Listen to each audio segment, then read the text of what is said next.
La constituyente que propone el presidente Gustavo Petro en estos momentos es innecesaria, así lo dijo Óscar Ortiz, ex constituyente y exar anticorrupción del gobierno del presidente Uribe.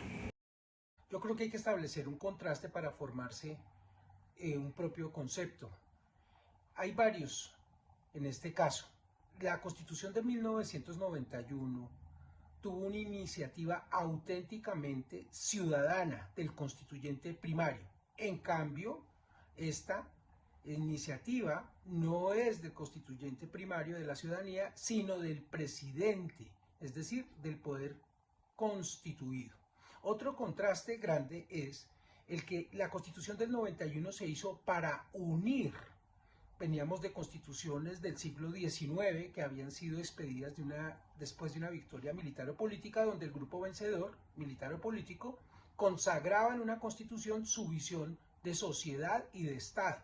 Eso fue justamente lo que analizamos en las mesas de trabajo de 1989, después de la Marcha del Silencio, y entendimos que lo que requeríamos era tener por fin una constitución que no fuera de parte, sino un verdadero acuerdo donde cupieran los interlocutores válidos de toda la realidad nacional para tener por fin una constitución de un gran consenso.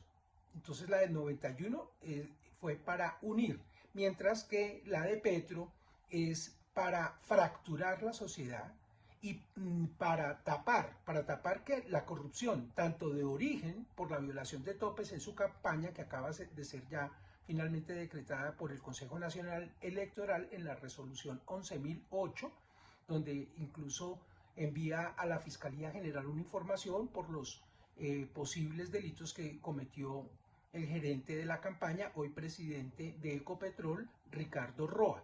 Y para tapar no solo esa corrupción de origen, sino la corrupción en el ejercicio del gobierno, es decir, el Gabinete para la Corrupción que se posesionó el 1 de mayo de 2023, donde se fraguó todo un plan que se desarrolló para enviar miles, cientos de miles, billones de pesos a la UNGRD para comprar congresistas al detal y en efectivo. Y por ello hay varios miembros de su gabinete, unos prófugos, otros detenidos y otros recientemente imputados, incluyendo personajes tan importantes de un gobierno como son el ministro de Hacienda y el ministro del Interior. Por otra parte, además de para tapar, existe también la intención de distraer la mirada para que no se le haga un balance a un gobierno. Cuando se entra ya en fase electoral para decidir quiénes componen el nuevo Congreso y el nuevo gobierno, desde luego debe haber un corte de cuentas. Entonces el debate constituyente sirve para tapar la corrupción de origen, la corrupción en ejercicio del gobierno y para evitar esa rendición de cuentas. Otro contraste es que la Constitución del 91 se hizo en derecho, es decir, pasó por el examen de la Corte Suprema de Justicia en dos decretos, uno del gobierno Barco y luego uno del gobierno Gaviria, y ambos fueron hallados constitucionales.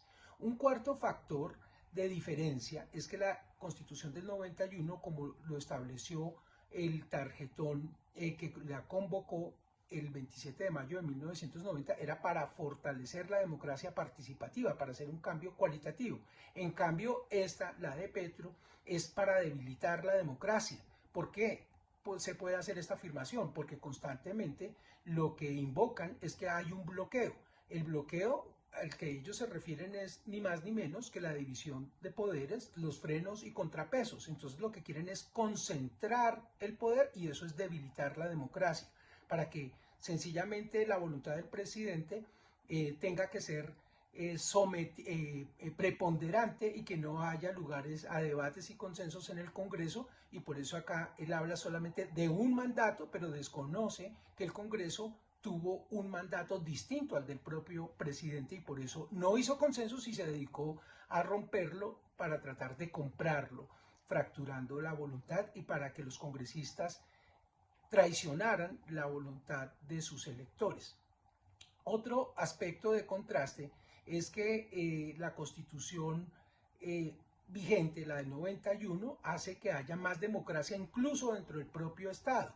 Hay menos poderes en el presidente, mayores frenos y contrapesos. En cambio, Petro lo que quiere justamente es una especie de constitución ranchera, es decir, donde él pueda afirmar mi palabra es la ley. En resumen, esta propuesta es una propuesta muy es un incumplimiento, porque tanto en la campaña presidencial del 18 como del 22, el presidente Petro, incluso en piedra, dijo que no convocaría una constituyente. Entonces es un incumplimiento. Es innecesaria, porque efectivamente la Constitución del 91 tiene distintos mecanismos de reforma. Al propio gobierno del presidente Petro se le han aprobado reformas constitucionales a través del Congreso bajo la denominación de actos legislativos. Hay sectores incluso que dicen que la Constitución es demasiado flexible y que por eso se aprueban decenas de reformas constitucionales en estos primeros 34 años de vigencia, pero eso en sí mismo no es un defecto, porque demuestra que a través del Congreso se pueden hacer reformas. Ha habido buenas, regulares e inocuas, pero efectivamente no es pétrea la Constitución, sino que admite modificaciones. Por otra parte, es también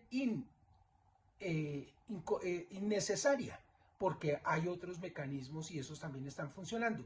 Y también de conformidad con el texto del proyecto de ley que anunció en su momento el ahora exministro de Justicia, Montealegre Linet, no serían elegidos todos los delegatarios a la constituyente por voluntad popular, lo cual lo hace evidentemente inconstitucional y antidemocrática, porque lo que se dejó ver en ese texto, que no ha sido radicado ante el Congreso de la República, mediante la posibilidad de que haya constituyentes por sectores y en una gran cantidad de sectores, lo cual la hace corporativista, una característica de los totalitarismos fascistas de hace un siglo en Italia, por ejemplo. Entonces, el contraste es enorme. La Constitución del 91 a la ciudadanía colombiana ni se la regalaron ni se la impusieron, la conquistó la ciudadanía y por eso no se la va a dejar rapar.